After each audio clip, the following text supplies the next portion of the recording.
What's going on, guys? Welcome back to the podcast. Talk about the Beaters, episode 110, the Wednesday news. And on today's episode, we're going to talk about the two City Connects that have dropped.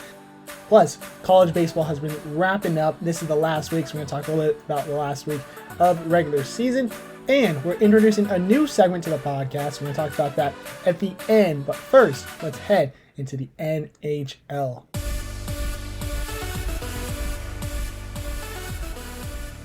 All right, so we got two head coaching news. We're going to start off with St. Louis. They have named their interim head coach, Drew Bannister, as their new head coach on a new 2-year contract.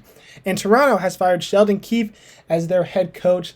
Not surprised that this one has happened. The St. Louis one, that's kind of typical. The last couple of years, intern head coaches have become the new HC in town. But for Toronto, firing Keefe seemed like it was inevitable.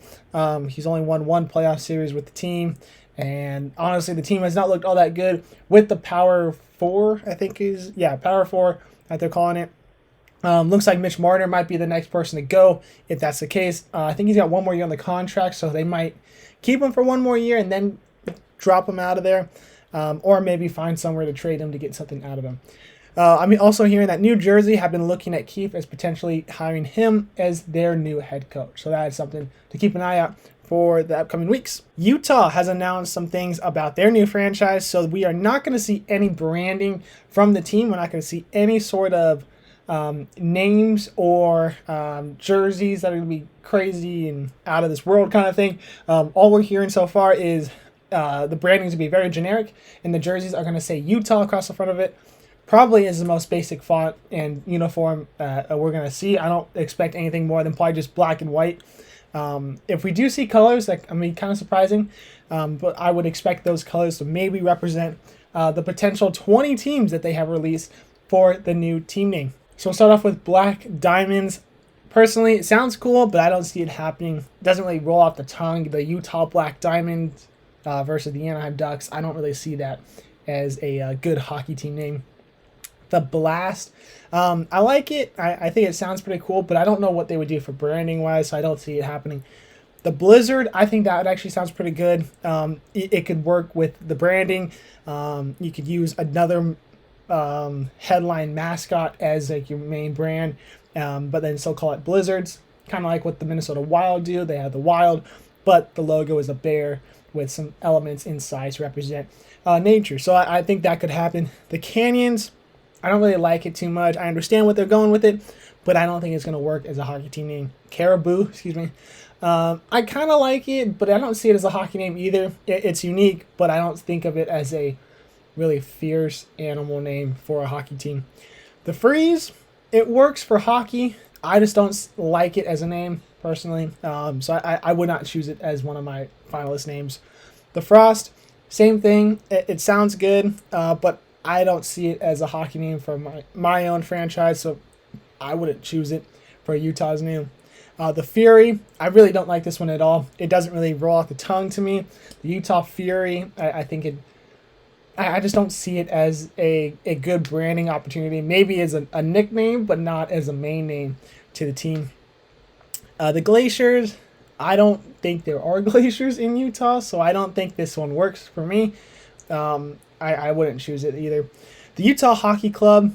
So we saw this in football with Washington when they had that transition period from their name change. They were called the football team. I could see this actually happening for this season. I thought they were going to go with the Utah Hockey Club just for this 1 year and just have a quote-unquote name going into the year instead of just Utah. But we're not going to see that. So as a long-term name, the Utah Hockey Club, I do not like that. Do not like seeing that. It's not really it's a soccer name to me, and we're not playing soccer, so I would not use HC as their hockey name. Now this is where one of my favorite team names of the 20, the Hive. I think this is great. They're called the Beehive State, Utah is, so I think going with the B element would be awesome. I don't know if Hive for the normal name would be where I would go. I'd actually call the arena the Hive. I think that would sound super awesome. Keep it with the B theme, so I would choose this as one of the finalist names. I would use it more as the arena name and maybe go with something else, but if they chose that as the Utah Hive for the new hockey team name, hands down, thumbs up for me. Ice, I don't think it's better than a lot of these other ones that I didn't choose, so I'm not choosing that one. Mammoth, I actually really like that one. I think it actually sounds really cool. Um, Obviously, there's no mammoths in Utah, but I think the element of the big, giant, elephant-like creature and using him as a branding could be really fierce and stuff like that. So I think having him would actually be a really cool element on the front of a uniform. So I really like mammoths, I think, or mammoth, no S. I think mammoth would actually sound really cool. Mountaineers, all I think of is West Virginia, the university. So personally, I would not choose this. I think that they are a perfect area for, West Virginia is a perfect area to be called the Mountaineers. For Utah, I don't really see it. I don't think it works. All I can think of is West Virginia, so I don't think any other team should use it. Outlaws, good name, not for Utah. I think it could be for like a team in Houston or something like that. Houston Outlaws or something like that. Not for Utah. They got better name choices than that. Powder, I don't really understand that one. I don't really like it. The Utah Powder, I know it's snow related and there's a lot of slopes and things like that. It's a destination for a lot of skiers and snowboarders, but personally I don't really like that one. I don't really see it better as some of the other ones. The Squall, it's pretty much just a storm, and I don't really like that one either. I'd rather go with another one of the other ones on this list, so I don't really like Squall. For Swarm, I love this one. I think the Utah Swarm is a better name than Utah Hive. I think if you call the team the Swarm, they play at the Hive. That's going to be an awesome name brand right there. You could do a lot with Swarm. It could be just the normal text called Swarm. Maybe make it out of bees, so it looks like the bees are making up the word Swarm. Maybe you have just a normal bee as your logo. There's a lot of opportunities here with this one, so I really like the word Swarm as being the team name there. Venom, I think sounds really cool. I actually thought Vegas should have gone with a snake idea. I think them going with like the Diamondback or Rattlers or Venom would have been really cool for their area. But using Utah Venom, I think that sounds really cool, really intimidating. We see it in branding all the time with like the Arizona Diamondbacks. Using snake logos, they can be really intimidating looking. So having that on the front of a uniform, I think would look really cool. So I think Venom would actually work really well there. And the last one they got is Yeti. No S, which I think is really good. So the Utah Yeti, I think might be one of the best names on here outside of the Bees one for me, the Bees theming. So I think Yeti actually would be really cool. Everybody seems to be loving it. I think that's going to be a big hit when it comes to the fan voting and as they tally that up. Obviously, they're going to choose their own name. The fan voting is just going to be seen as a, what does the people want? What do they want to see?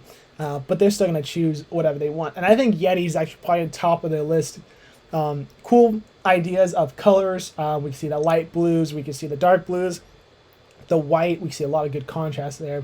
Logo-wise, intimidating Yeti. Maybe you have a silhouette of a Yeti with the name Yeti on the front with a cool font. You could implement a lot of cool stuff. I think there's a lot of good opportunity here with the branding, the colors, and stuff like that. So I really like the word Yeti as being their name. So that's actually the 20 list, the 20 team name list.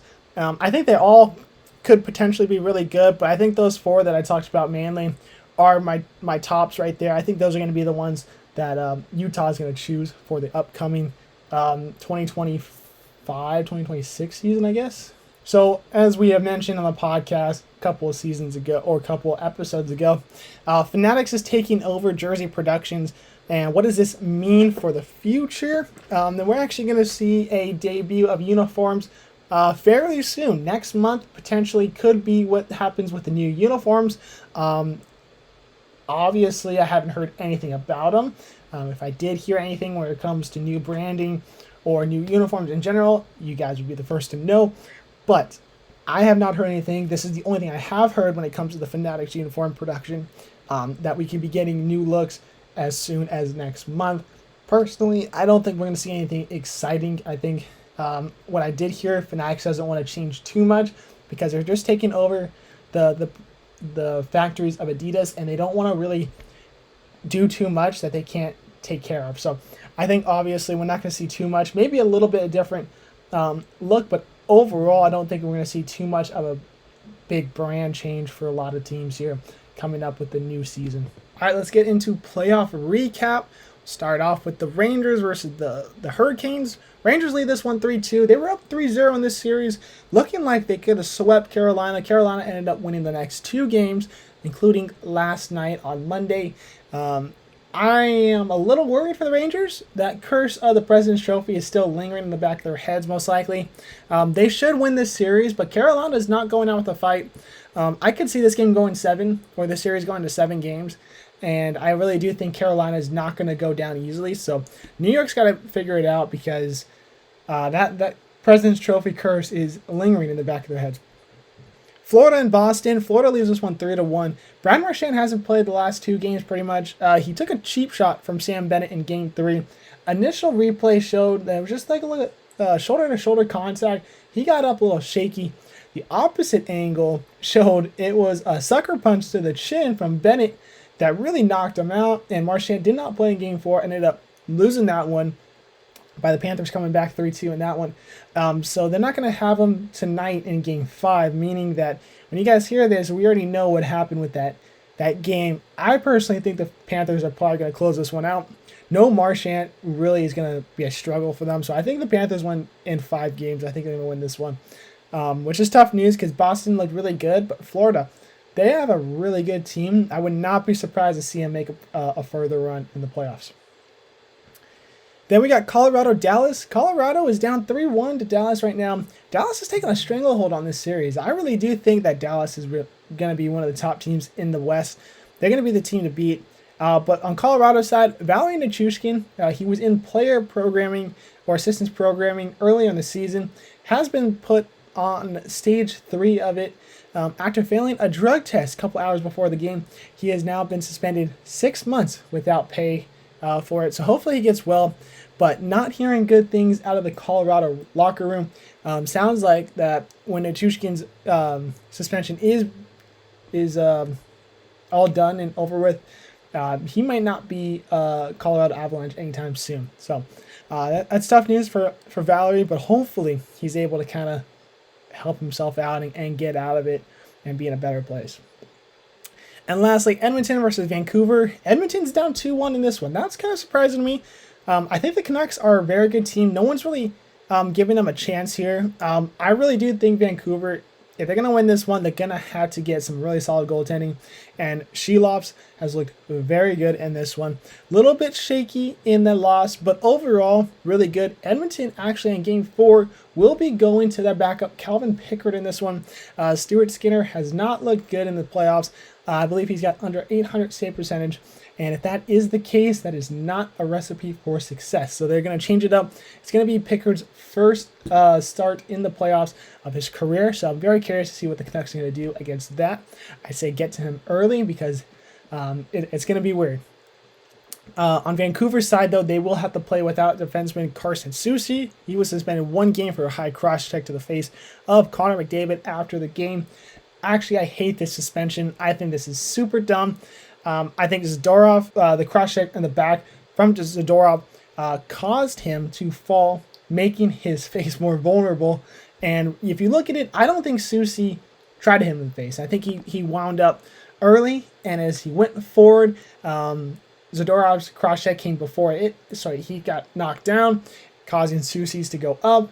And I really do think that's the reason why we saw McDavid get hit in the face. But also, no one's talking about what caused all this. McDavid gave him a huge slash before the altercation even started. So he started the altercation. McDavid, I mean, yeah, you're not expecting a cross-check to the back, then to the face, but don't give out what you can't receive. I mean, if you're going to slash a guy in the hard on the leg, you got to expect they're going to come back at you. So really hate this suspension. I don't think it's worth it. And we see a suspension like this where we see Sam Bennett take out Brad Marchand. He hasn't been able to play the last 2 games now, and he's not getting suspended anything. So I don't understand what's going on with the NHL and the suspensions. Last couple of seasons, it seems like that. But for Soucy to get 1 game, it's going to be hard for Vancouver to come back in that one. I think they're going to be fine without it, but it's not going to be easy, and I really just personally just do not like the suspension whatsoever. All right, let's head to the MLB. We'll start off with IL news. Not too much to talk about, only 2 injuries. We'll start off with the Cubs. Dansby Swanson's on the 10-day with a right knee sprain, and Milwaukee's Rhys Hoskins on the 10-day with a strained right hamstring. 2 highly talented players, though, on the IL. Now we got 2 City Connect to talk about. We'll start off with Cleveland. They have released their City Connect on, I think that was Sunday I think it was Sunday that they released it. And it was pretty much just a throwback uniform by the looks of it. So here it is. It's a throwback of the late 80s, early 90s uniform that we used to see with the Cleveland Indians branding. And we see a navy base with a red, white, and blue striping down the arm from the collar. I actually think that's cool. It's unique. It really does remind me of a throwback, so I really like that. On the front of the uniform, we see the CLE in a sandstone pattern, which represents the statues in the area. The font looks really cool. I kind of like it. It also is the same thing on the back, but I don't really think the texture is necessary. I don't really like the texture too much inside the uniform or inside the numbers and the lettering, but I like the lettering. I think it looks really cool. On the hat, we see a navy base with a white or even off-white, maybe like a sandy color to represent that sandstone pattern. On the front, the crown with that new C logo that we see the Guardians are using. I think they're calling it the Diamond C logo. That is in red outlined in blue. The bill is in red, and the striping on the arms is replicated inside the sweatband of the hat, which I think is actually a really cool addition there. Obviously, you're not going to see it on field, but I think that's a cool addition. Something that if you do have the hat, you'll be like, oh, that's a cool little add there. On the tag, it says the land, obviously for Cleveland. It's just something that they call themselves over there. There's also the 1901 for their first season as a franchise. So what do I think of the uniform? I think it actually looks really good. I really like the uniform altogether, but I do not like it as a City Connect. I don't think it represents the Cleveland area well enough. I don't know Cleveland that well to be like, oh, they should have done this or that. But I do think that this is just a really cool flashback or throwback alternate uniform. So ranking this as a City Connect, I give it a 4.3 out of 10. I still like the colors. I still like the font. I think the whole uniform itself looks really good. If this was an alternate, I think this would be probably a high 7, low 8 score for me. But as a City Connect, it doesn't do much for me. Give it a low 4s. I would prefer it just to be a or an alternate. Maybe change the CLE just to say Cleveland in that new font, and then call it good. But as a City Connect, it's not for me. Well, let's move on to the leaked City Connect. LA Dodgers announced, or actually didn't even really announce, leakers found out that the Dodgers are going to get a new City Connect. I'll pump up the old City Connect. It's a blue uniform. It says Los Dodgers on the front, black on the sleeves. That's pretty much it. They changed the pants to be white, not too far into having blue pants. The hat was changed from Los Dodgers on the front to just the simple LA logo with the Los Dodgers on the side and a black bill. Personally, they are not great. I think they needed a blue uniform, so I think that's what they went with. But it looks like the Los Astros uniforms. I mean, the Astros had those heritage uniforms that they wear once in a while. I just say Los Astros on it. It's lazy for I guess for a heritage thing. It's cool, but overall it's lazy. They don't do anything with those. For the Dodgers to do that as their City Connect to represent the Hispanic side of LA, it's even lazier. I mean, it doesn't look good. The colors look fine. I'm okay with all blue. I'm actually one of the few that actually like the blue pants. I think it all looks really cool. It's a lot of blue, but I think it looks good. But as a City Connect, this is even worse than the Cleveland one. It doesn't represent the city whatsoever. So this is the new one. It is a white or maybe even an eggshell color uniform. This was leaked out of a store in Japan, I believe. So somehow they got their hands on it and accidentally have put it on the store for purchase. Overall, I actually really like this. I think this looks good. Everybody still wants to see a blue uniform. When I was talking to Kettler and Connor, they also want to see a blue uniform. I like this better than the blue uniform. I think that if this was in blue, I don't think I'd like it nearly as much. So let me describe what it is. It is a white or maybe eggshell color uniform. Based on the picture, I don't really know. The texture on the front of the uniform is like a confetti cake look.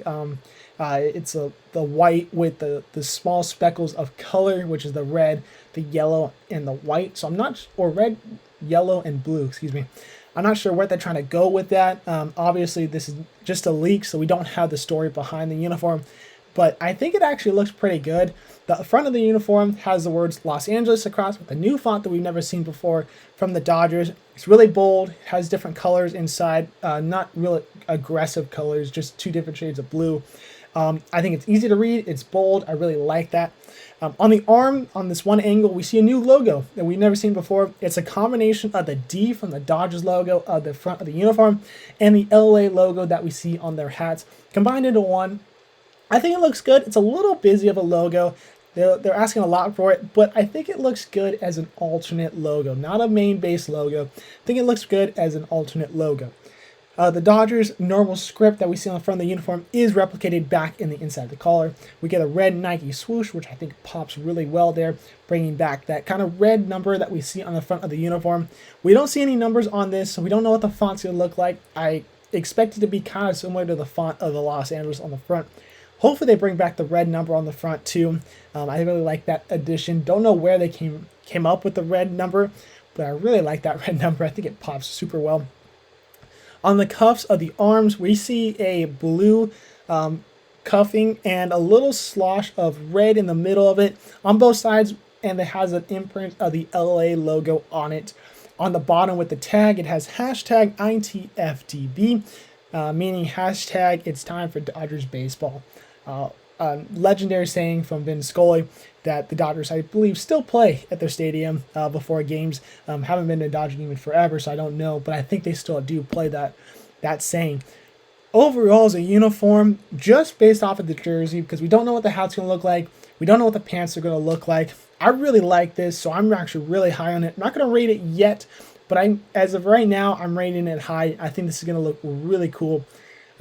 I'm actually very curious about the hat. I don't know if they're going to go with the LA logo. Don't know if they're going to go with this new logo that's on the arm, the D with the LA. If they did, I'm going to be a little fishy about it. But if they didn't, then they went with something new. Not too sure what they're going to go with. Maybe just simple LA. But very curious to see what this whole uniform is going to look like. Personally, I expect this to probably drop next week. The last couple of times that we have talked about leaks, now, the very next week or next couple of days, it has dropped as an official uniform. So I would expect the Dodgers to probably release these uniforms next week. So we might be talking about the full uniform next week on the next Wednesday news. All right, let's head to the NFL. So we got a little bit of news, but not too much. Tennessee has signed Tyler Boyd to 1 year, $4.5 million. Detroit extend Jared Goff to 4 years, $217 million. 170 is guaranteed, making him the most expensive line in Lions history. And lastly, Marquez Valdez-Scantling signs with Buffalo for 1 year. Then we got two new broadcasting changes. Tom Brady is finally going to be in the booth for Fox. He is set to make his broadcasting debut Week 1 versus Dallas, or with Dallas versus Cleveland game. That will be the 1:25 game Pacific time on Week 1. And Jason Kelce has signed with ESPN's Monday Night Countdown, so he'll be part of that crew. I don't know who he's going to be taking spot of. I could be wrong that he's not going to take anyone's spot. He's just going to be there. Added another seat. But I like Jason Kelce a lot. I think he's really personable. He knows the sport very well. He's smart. So I think both Brady and Kelce are going to do very good in Week 1 of their debut. So very excited to see both of those guys there. All right, let's head to college baseball. Yes, typically we start off with college softball, but college softball this weekend is in the regionals. So we're going to have a separate episode talking about what is going on with the regionals. So I didn't want to include it in here. So make sure you guys check out the links down below for Instagram, Twitter. Get notified when we do drop that new episode, so you guys will be right up to date on the college softball regionals. That should drop on Thursday. We're recording on Wednesday. Will drop on Thursday for the games that start on Friday. But first, let's talk about baseball. Start off with the last rankings of the season. Tennessee staying put in number 1. Kentucky gets a +2 to 2. Arkansas gets a +2 to 3. Clemson drops 2 to 4, as well as A&M down to 5. Oregon State gets a +1 to 6. UNC gets a +4 to 7. Wake Forest gets a +4 to 8. Georgia gets a +6 to 9. Florida State drops 2 to 10. Duke also drops 2 to 11. Oklahoma gets plus 6 to 12. East Carolina drops 7 to 13. Arizona gets plus 3 to 14. UCI gets plus 1 to 15. Mississippi State drops 2 to 16. NC State gets plus 6 to 17. Virginia drops 8 to 18. And Oklahoma State and Indiana State both stay put at 19 and 20. Louisiana gets plus 1 to 21. UCSB gets a plus 3 to 22.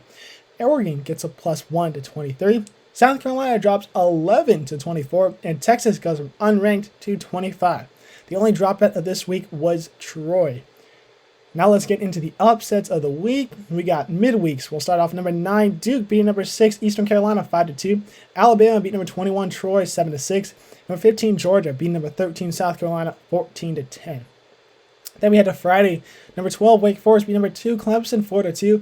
Ole Miss beat number 3, Texas A&M 4-3. Tulane beat number 6, Eastern Carolina 6-5.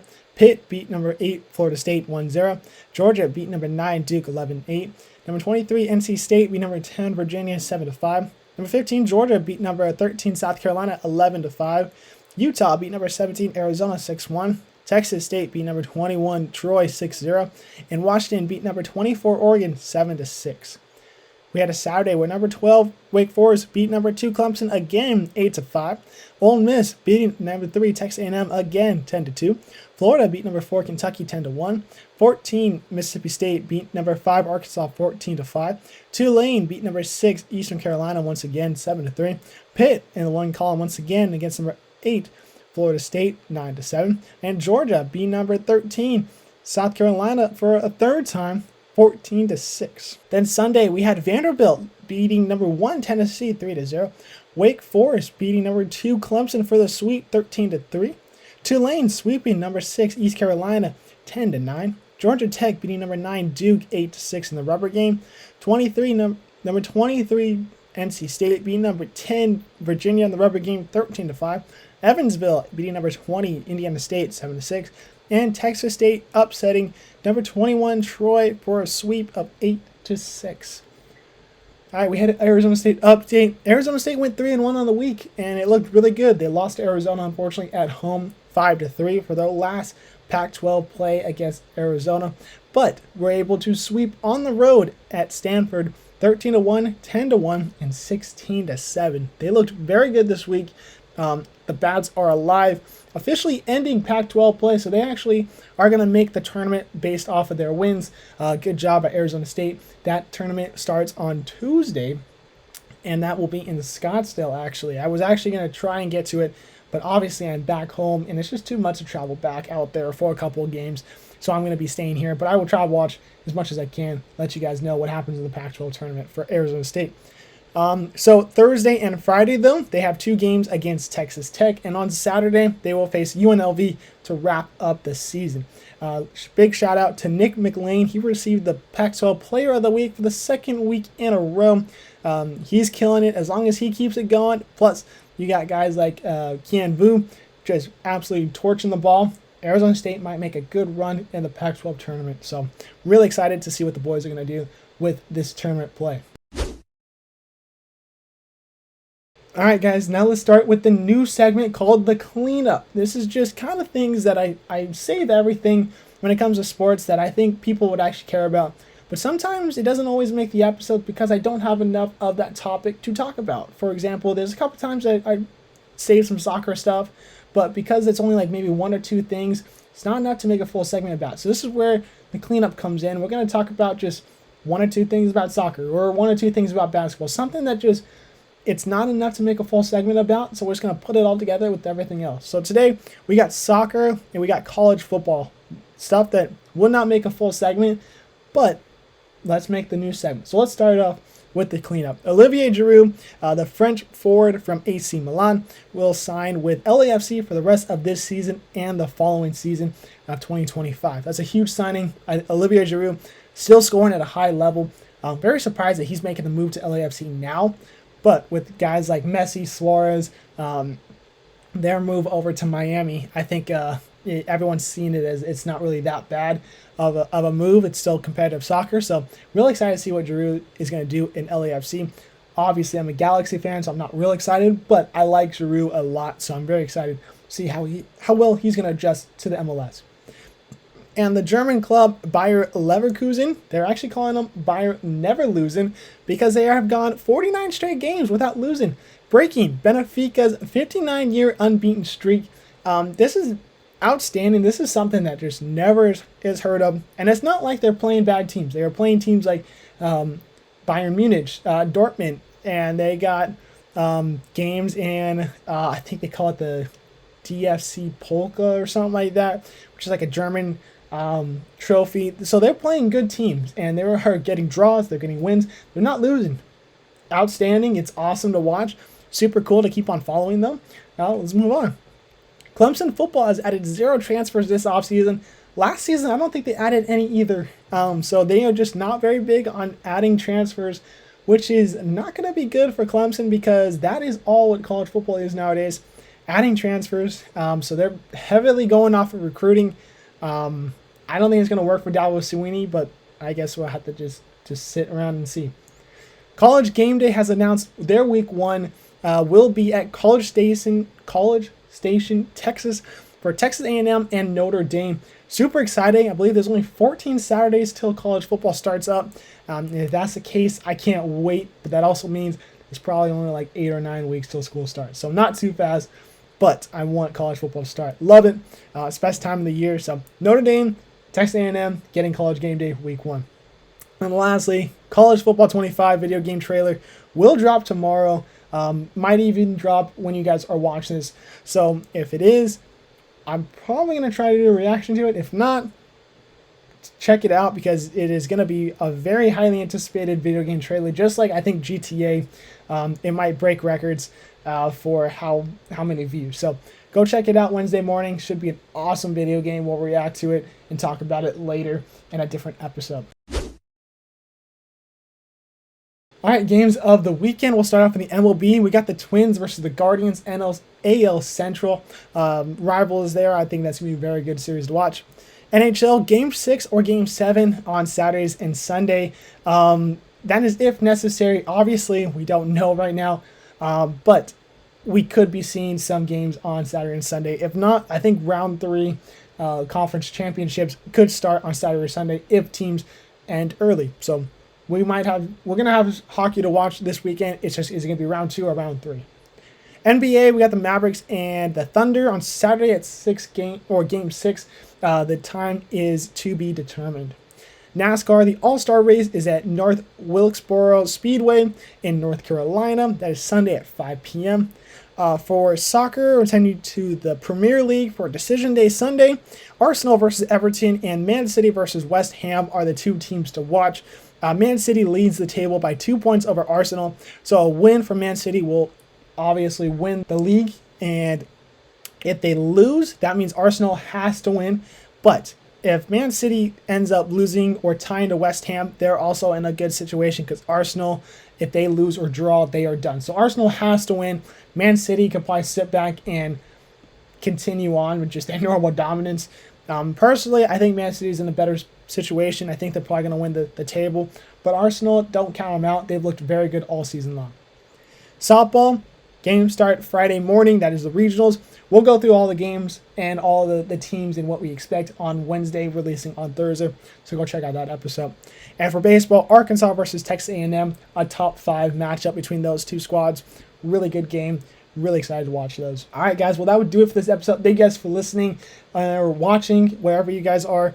If you guys are on YouTube, make sure you guys hit the like, subscribe, and the bell icon so you guys are notified when these episodes drop. If you're on Spotify or Apple Podcasts, give it a follow, give it a rating, helps spread out the exposure to the podcast, makes these episodes go more viral, helps me make more episodes for you guys. Check out the links down below for Instagram and Twitter so you guys are notified for other graphics and other episode drops or news to the podcast for the rest of the week. Appreciate you guys listening to this one. Check out that episode on Thursday. Should be a fun one to watch. Have an awesome rest of your week, and we'll see you guys later.